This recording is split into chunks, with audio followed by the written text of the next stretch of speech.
آئیے زندگی کیسے کیسے موڑ کاٹتی ہے، آج آپ کو قدرت اللہ شہاب نے جو شہاب نامہ کے اندر ایک واقعہ نقل کیا وہ سناتا ہوں۔ قدرت اللہ شہاب لکھتے ہیں کہ میں اس واقعے کا چشمدید گواہ ہوں، میری آنکھوں کے سامنے یہ واقعہ ہوا، میں نے اس عورت کو دیکھا۔ وہ عورت کون تھی؟ حمیدہ نامی عورت، کہ جب پاکستان اور ہندوستان کا بٹوارا ہوا تو اب پاکستانی جو مسلمان تھیں عورتیں وہ کچھ ادھر رہ گئیں، تو ان میں سے حمیدہ نامی ایک عورت بھی تھی جس کی عمر اس وقت 9 سال یا 13 سال تھی۔ اب کیا ہوا کہ اس نے ایک سکھ کے گھر میں، چونکہ سکھ نے اسے پکڑا تھا تو اس نے اس سے نکاح کر لیا اور اس سے اس کے بچے بھی ہوئے۔ اب دیکھیے کہ جب ایک وقت ایسا آیا کہ جب کہا گیا، حکومت کی طرف سے اعلان ہوا کہ اگر کوئی وطن اپنے واپس جانا چاہے تو اس کو اجازت ہے، حکومت کی طرف سے ہم پورا اس کو واپس بھیجنے کا انتظام کریں گے۔ اب اس میں سے اس عورت حمیدہ نے بھی ہاتھ کھڑا کیا کہ میں بھی اپنے ملک جانا چاہتی ہوں، اپنے والدین سے ملنا چاہتی ہوں۔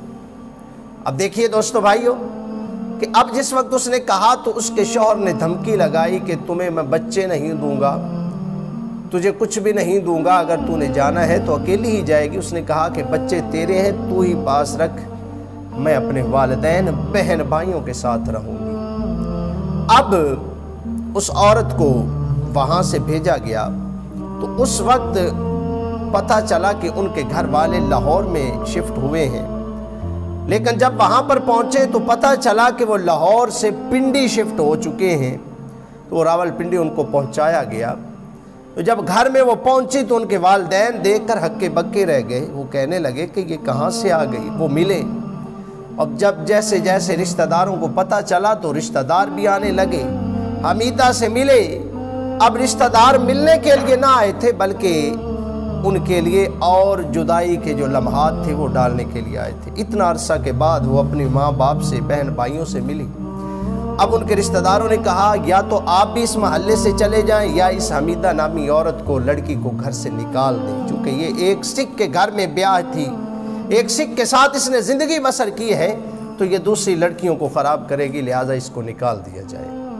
اب والدین نے سینے کے اوپر پتھر رکھا اور اس کو گھر سے نکال دیا، دھکے دے کر نکال دیا۔ کہا، امی سے کہا، ابو سے کہا کہ میں تو آپ کے سہارے اپنے بچے بھی چھوڑ کر آئی تھی، میں تو پاکستان کے سہارے سارا کچھ چھوڑ کر آ گئی تھی، میرا کیا قصور تھا، میں تو پیچھے رہ جانے والوں میں رہ گئی تھی، اب تو مجھ پر رحم کیجئے۔ لیکن کسی نے رحم نہ کھایا، دروازوں کو بند کر دیا گیا۔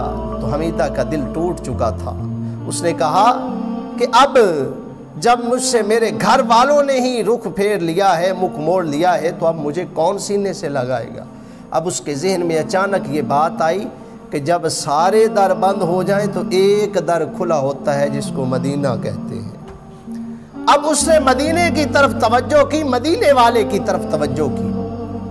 جب اس کے ذہن میں یہ بات چلی تو اس نے لوگوں سے پوچھنا شروع کر دیا کہ مدینہ جانے کے لیے کتنے پیسے چاہیے ہوتی ہیں۔ بتایا گیا کہ اتنے روپے کی ضرورت ہے۔ تو اب حمیدہ کے پاس روپے تو تھے نہیں، لیکن اس نے جیسے بھی اکٹھے کیے، اس نے اپنے تن کی، من کی، کسی چیز کی بھی پرواہ نہ کی، بلکہ اس نے پیسے اکٹھے کرنا شروع کر دیے۔ دن رات اس نے لگائے اور کہا کہ صرف مجھے مدینہ پہنچنا ہے۔ اب کیا ہوا کہ مدینے کے پیسے پورے ہو گئے۔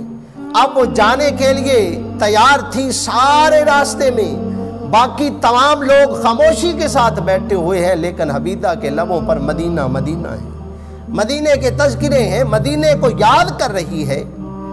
جس وقت مدینے کی سرحد آئی نا، مدینے کی سرزمین جب پہنچے نا، تو اس وقت حمیدہ نے کہا کہ تم لوگ چلے جاؤ، میں نہیں جاؤں گی۔ کیوں؟ کہ کہاں وہ عرض مدینہ، کہاں میری ہستی۔ جب بھی میں اپنے اعمال پہ نظر دوڑاتا ہوں تو میرے اعمال اتنے تباہ و برباد ہیں، خستہ حال ہیں، خراب ہیں کہ میں کیسے، میری ہستی کہاں پہ ہے اور مدینہ کہاں پہ ہے۔ حمیدہ کا جسم ناپاک ہے، حمیدہ ناپاک ہے، کیسے جا سکتی ہے مدینے میں؟ یہ تو تصور بھی کرنا ممکن نہیں۔ جب لوگ چلے گئے تو حمیدہ وہاں سے اتری اور وہیں پہ ایک جگہ پہ جا کر لیٹ گئی۔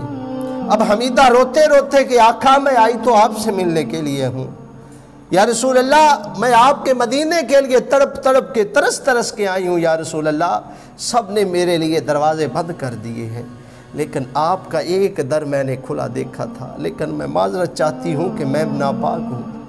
اب حمیدہ وہیں پہ سو گئی۔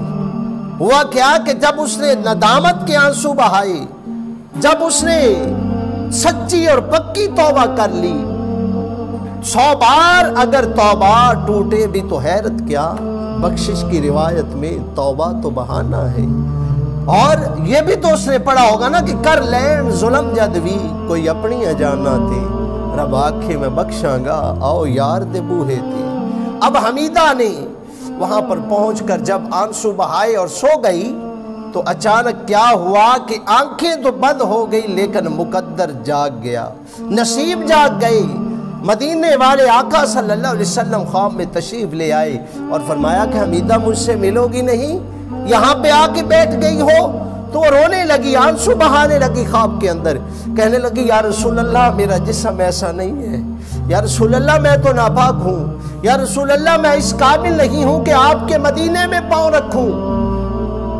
اب دیکھیے کہ حضور صلی اللہ علیہ وسلم نے فرمایا حمیدہ اپنے جسم کی طرف نظر تو دوڑا، تجھے پاک کر دیا گیا ہے، تو پاک اور صاف ہے۔ اب حمیدہ نے جب آنکھیں کھولی تو قدرت اللہ شہاب لکھتے ہیں کہ مجھے اس پیدا کرنے والے کی قسم ہے، جب آنکھیں حمیدہ نے کھول لی نا تو وہ مدینہ شریف میں ایک پلر کے ساتھ لگی بیٹھی تھی۔ وہ کہاں پہ سوئی ہوئی تھی لیکن مدینہ میں ایک پلر کے ساتھ لگی ہوئی ہے اور آنکھوں سے آنسو جاری ہیں۔ کہا کہ وہ جسم جس سے بدبو آتی تھی لیکن اب ایسی خوشبو کے حلے اٹھ رہے ہیں کہ جو کبھی خوشبو نہ سونگی تھی، اور حمیدہ کو اس طرح سے میرے لجپال آقا صلی اللہ علیہ وسلم نے گلے سے لگایا، اس طرح سے پاک اور صاف کر دیا گیا حمیدہ کو کہ مدینے میں آنے کی اجازت بھی مل گئی، مدینے والے بھی مل گئے۔ پھر دوستو بھائیو قدرت اللہ شہاب لکھتے ہیں، آپ فرماتے ہیں کہ میں نے اس کو اپنی آنکھوں سے دیکھا، اس کی کہانی میں نے سنی، اس کی داستان میں نے سنی، اور مدینے میں وہ مجھ سے ملی۔